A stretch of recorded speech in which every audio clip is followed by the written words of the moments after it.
I know I said I was cancelling this series, but I am one who absolutely hates leaving things unfinished. That's what your mom said last night. Oh great, you're here. Because there were still so many characters that you guys wanted to see in the pit, I figured I should do one last final episode going through the original 1984 cast, and some other highly requested favourites. In one last hurrah before I sunset the series for good. Because, let's be honest, I can't even remember the last time I made a pit episode. This is going to be a lot less thorough than most pit episodes for the sake of going through a lot of characters. And no, we're not doing the death count this time, otherwise the whole video is just going to sound like this. Oh, and I'm not covering the Find Your Fate Junior books, because they are one of the reasons I'm ending the series. Seriously, f*** the Find Your Fate Junior books. Wow, you are so disappointing. That's what your mom. So now that I don't have to waste any more time, let's begin with the rest of the 1984 cast. So we've already taken care of Prime, Bumblebee, Cliffjumper, Megatron, Ratchet, Ironhide, and Starscream. But there's plenty more to go. Let's start off with Jazz. Jazz's first death came during the ridiculous Underbase saga of the G1 Marvel comic, in which he took a cannon blast to the face from Starscream before being later revived as a classic pretender because he was too cool of a character to kill off. He appeared in the horrible G.I. Joe Transformers Dreamwave crossover, and along with everyone else, Jazz was killed when the Matrix was destroyed at the end of the story. Jazz's corpse was also seen in the Shell Game comic, I think. And of course, as we all know, the movieverse version of Jazz came up against Megatron and had to split. This death carried over into the video game interpretations of the movie, as in Transformers the game, Jazz is impaled in the Autobot campaign and beaten to death by Barricade in the Decepticon campaign. In Transformers Decepticons DS, Jazz fell to Megatron once again. In short, the movieverse Jazz lives to die. Blue Streak is a character that hasn't appeared that much in Transformers fiction, and so suitably doesn't have that many deaths. He was one of the Autobots vaporized by Starscream in the Underbase saga, was killed in the Beast Rampage in the god-awful Beast Within story, and had a version of him from the movieverse continuity slain by Cemetery Wind, according to Ask Vector Prime. Hound was another character killed by Starscream in the Underbase saga, conveniently in the same blast as the one that killed Blue Streak. In Regeneration 1, Hound was part of a battle against G-Axis' forces, though took too many hits, driving off a ledge and exploding when he hit the ground. I find this one funnier than I should. Hound made an appearance in the aforementioned G.I. Joe Dreamwave crossover, in which he was killed in a battle after assisting G.I. Joe. Hound also died in Devil Jew's original G.I. Joe Transformers crossover, appearing out of literally nowhere to be blasted in half by Devastator. Nice. In the continuity of Shell Games set within an alternate Robots in Disguise universe, Hound had his head torn off by the ferocious Mega Zarek. Hound's corpse was also seen on the ground in The Beast Within. In the IDW comics, Hound made an appearance in Megatron Origin, in which he was beaten to near death and thrown at Sentinel Prime. It can be assumed that Hound was supposed to be dead in this instance, as IDW was only just starting out with their continuity, but his survival was later retconned as he became a proper character. He was also killed by Mirage in the alternate universe of Spotlight Mirage. Hound's movieverse counterpart, no, not this one, died in Trailbreaker's arms in the PSP version of Transformers the game after he was heavily damaged by an explosion. Geez, Hound really needs to get his act together because he spends more time as a corpse than anything. Mirage didn't have that fun of a time in the Marvel comics, having been blown to bits by Octane, and though he was almost immediately repaired, he was then disintegrated by Starscream in the Underbase saga. In Generation 2, Mirage was one of the Autobots who tried to break out of G-Axis' prison, only to have his face blown off. Also a fact worth mentioning, though it didn't make it into the movie, Mirage would have been on the receiving end of a fusion cannon blast from Megatron after attacking Bombshell in Transformers the movie, which would have most likely killed him. The more you know. Mirage was mentioned by Prime in the Dreamwave G.I. Joe crossover, with Optimus claiming he'd been killed by Cobra. Mirage was also another corpse decoration in The Beast Within. Surprisingly, despite his headstrong attitude and popularity, Sideswipe has had very minimal death. In fact, he hasn't died at all. Aside from the Beast Within and Shell Game comics, where his corpse served as a punching bag and a decoration for the ground, respectively. And of course, not to forget, when IDW killed him off for absolutely no good reason! Sideswipe had been out of commission for a while after sustaining heavy injuries after a Decepticon battle, and finally passed away in the 9th issue of Optimus Prime, and I hate IDW for making me cry over Sideswipe, damn it. Oh, and though it was never shown on screen, leading many to believe he had just disappeared alongside everyone's favourite character Jolt, Sideswipe's movie counterpart was actually among the Autobots slain by Cemetery Wind, according to some European Topps cards. Glad we're getting our official canon from cards. In the final issue of the Marvel US comic, Sunstreaker was among the Autobots wiped out by the Decepticons, but was revived by the last Autobot at the end of the issue. Obligatory Beast Within death, name dropped as dead in Dawn of the Predacus, sort of died in El Hail Megatron but then didn't, and his Shattered Glass counterpart was cut down by Ultra Magnus because Ultra Magnus is a dick like that. In a storyboard for Transformers the movie, Trailbreaker's corpse appeared but didn't make it into the final film. In Devil Jew's G.I. Joe crossover, Trailbreaker's head was shot off by Storm Shadow, but in the next issue the writer apparently forgot because he was fine. He was also name-dropped in the Beast Wars Uprising story Derailment as being dead. And finally, Trailbreaker may or may not have had a run-in with the Decepticon Justice Division when he tried to save one of their lives, and they rewarded him by, moving on. Wheeljack has definitely never died. In the 1986 Transformers movie, his damaged, unmoving body was clearly just sleeping, as was his body in the Deviations comic. He definitely wasn't offline by the underbase-empowered Starscream, certainly wasn't killed in that crappy Dreamwave G.I. Joe crossover, but his movieverse self totally was shot in the head because that Wheeljack sucks. The indestructible Brawn, who is invincible and can never be killed, totally never died from a single shot in Transformers the movie.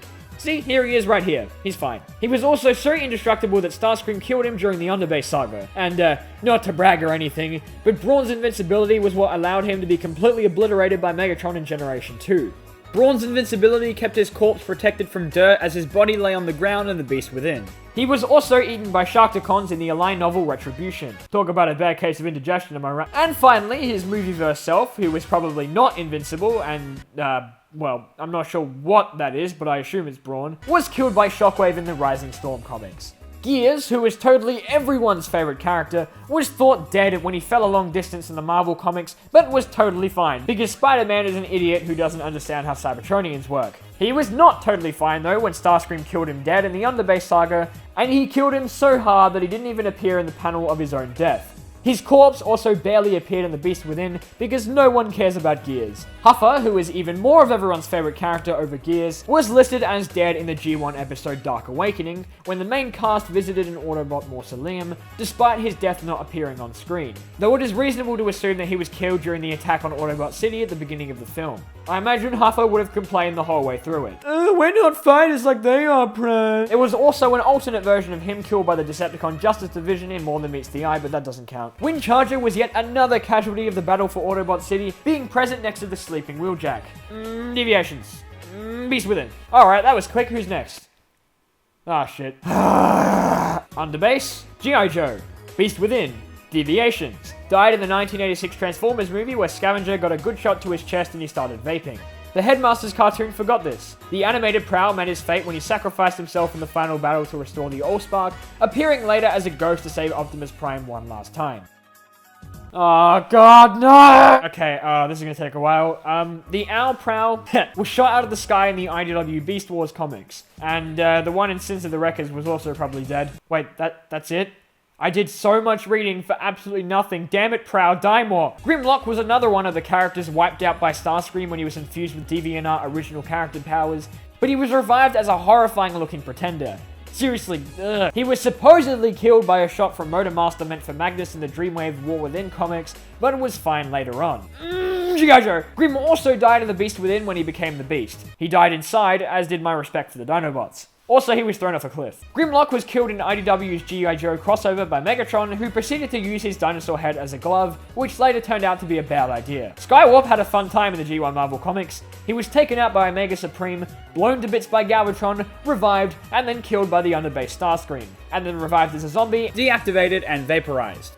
Sheesh. And of course, either he or Bombshell, I'm not taking any chances with arguments, was heavily damaged enough to become Cyclonus in Transformers the movie, and all subsequent interpretations of it. In Devil Jew's G.I. Joe crossover, he crushed a human when he transformed, which was cool, and then deactivated during the final battle, which was not cool. It was even less cool when he was killed by the Beast in that one story I haven't mentioned yet in the entire video. In the Japanese manga interpretation of Transformers Animated, Skywarp and all the other Seeker clones were wiped out by Omega Supreme. Heh. Get it? In the Alliance novel Retribution, Skywarp was crunched up by Sharkticons, being eaten by Nor at the end. Thundercracker's pretty similar to Skywarp since the two are always together. Omega Supreme, Underbase, Zombie Vaporization, reformatted into Scourge in the movies, G.I. Joe deactivation, killed twice in The Beast Within, wiped out by Omega in the Cool comic, wasn't very popular with fellow Seekers in the IDW continuity but was fine, and was fed to Sharkticons. Jetfire, everyone's favourite flying taxi, was maybe killed in the episode Dark Awakening of the G1 cartoon, as footage of his alternate mode getting shot was seen. However, it is most likely that his animation model was used for a generic, which was what happened with Powerglide and the Aerial Bots, who were also blown up but later survived. Worth mentioning that when Grimlock lists off Autobots capable of flight in a later episode, he doesn't mention Skyfire. But this is the G1 cartoon and no one ever dies. In the Marvel Comics, Jetfire died at the hands of the underbased up Starscream, and though he was never seen again, Blaster mentioned in a later issue that he was alive. In the Dreamwave G1 comics, he was annihilated by Sunstorm, though would have been brought back to life had the remaining issues of the comic not been cancelled. And last but not least, the Jetfire of Revenge of the Fallen tore out his own spark to allow Optimus to sell more toys, and in Revenge of the Fallen's game's Decepticon campaign, he fell to Megatron. One of the most highly requested on this series was Unicron, but he's super confusing because he never actually dies. Sure, he's seen exploding in pretty much every continuity, but Unicron has been acknowledged as a universal singularity, meaning that every Unicron from every continuity is the same being, and so has never technically died. Don't worry, I don't understand this stuff either. Anyway, let's move on to someone who actually can get killed. Getaway, whose entire personality is being the Autobot equivalent of Dirge, has only actually died 3 times throughout his Generation 1 appearances, despite getting blown up every 5 seconds. Once in the alternate future of Rhythm of Darkness, where he was slain by Cyclonus, once in the Marvel UK Shadow of Evil story, where he was slain by the possessed Rodimus Prime, and finally in the last issue of the Marvel US comic, where he was blown up by the Decepticons, though later revived by the last Autobot. I mean, isn't it just so funny that Getaway doesn't get away? Also, the IDW one better die, I swear to God. Poor Magnus not only wasn't the real Prime, but was killed twice in G1. Once in the 1986 movie by Galvatron's troops when he said a naughty word. Damn it, open! Psst, his original death was supposed to look like this. Kinda makes you feel bad, doesn't it? But then was brought back to life because his toy was still new, and then again in the Headmasters cartoon by Six Shot. He had a pretty funeral. In the Marvel UK story Time Wars, Magnus was torn to bits by Scorponok's Decepticons. In Deviations, the universe where Optimus Prime survives, he kind of exploded. The IDW Magnus is confusing as hell. The original Magnus died in the war, though to make it seem as if he was invincible, several Autobots took up the mantle of Magnus by wearing the Magnus armor. The current wearer is Minimus Ambus, and in More Than Meets the Eye has faked out his death way too many times for it to be surprising anymore. In Transformers Animated, Magnus was badly wounded by Shockwave, and it was planned in the cancelled 4th season that he would have went offline. And finally, Hot Rod was among the Autobots wiped out by Bludgeon and his forces in the final issue of the Marvel G1 comics, but was revived later.